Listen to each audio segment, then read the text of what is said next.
Hi everyone, welcome into the Factorback Studios. We're back. We've not been here in a while for the Acrisure Playbook Show. We're going to go a little deeper this week because amazing things on both sides of the ball. But we're going to actually focus on the defensive side. They did such a good job in the secondary of disguising coverages. And when you hear disguising coverages, what does that ultimately mean?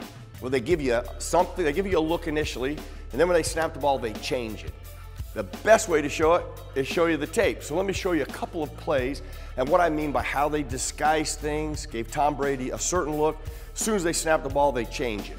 So let's focus first. They did a good job of moving around. Tom Brady is going to point out right now the outside linebacker here, Spillane.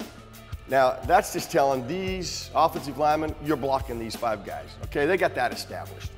Then Tom Brady is going to go look at the coverage. Well, this is what he sees initially.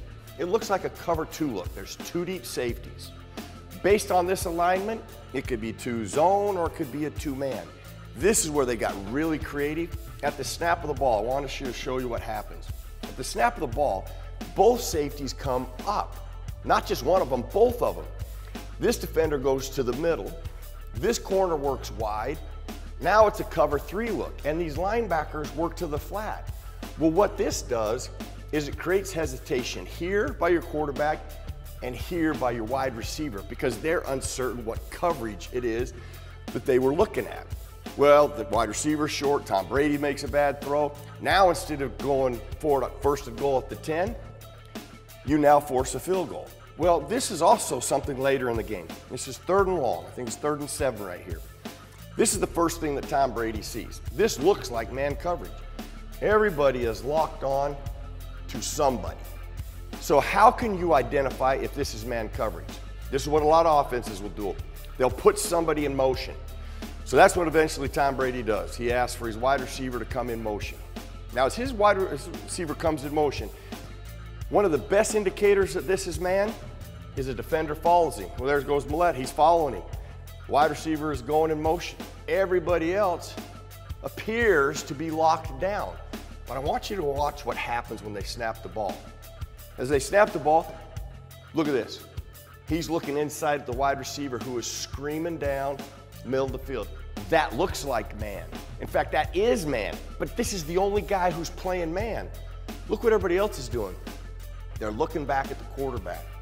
They're looking back at the quarterback because everybody else is playing a zone.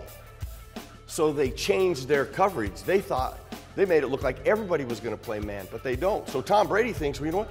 I'll just check it down. With Spillane this wide, if he's man, there is no way he can make this tackle. Well, Miles Jack is actually in a zone coverage, so both of them can drive on the check down. They drive on the check down, they make the tackle, they force the punt. These type of coverages and the changing of the coverages was one of the best jobs I have seen any team do all year.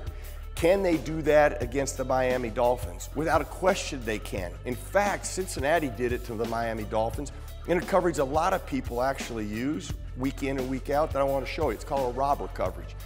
So a few weeks ago, when Tua was playing, they gave him an initial look of this. Let's go back to the safeties. Quarterbacks will always check the safeties. This safety is closest to the box. He's most dangerous. So Tua's probably got that as an alert. Now this guy is the deepest. Probably not a danger initially. Their man coverage across the board. This becomes very important with Miami's offense because they have so much speed. The more you can disrupt them at the line of scrimmage versus give them free access, the better off you're going to be trying to defend their speed. But this initial look looks like man coverage. This safety, most dangerous initially. Let's snap the ball. Cincinnati does a couple things really well right off the ball. They get quick pressure here. This defender does a good job of funneling one of their fastest guys in the middle. And what they do is they rotate the safeties. This guy goes deep, this guy jumps in, and they double this receiver. That's where Tua wants to throw the football. The best way to make this guy, Tua, an inaccurate player, an inaccurate thrower, make him reset his feet. He's not as good when he resets and has to throw. That's exactly what they do. He resets his feet here, and really by then, it's too long, this receiver is too deep, and the timing is a complete wreck. So they disguised their coverages. Even though this is more of a common coverage, the Steelers now have that flexibility to apply all these different looks in critical moments of the game. If they can do that defensively, this team might get their second win in a row.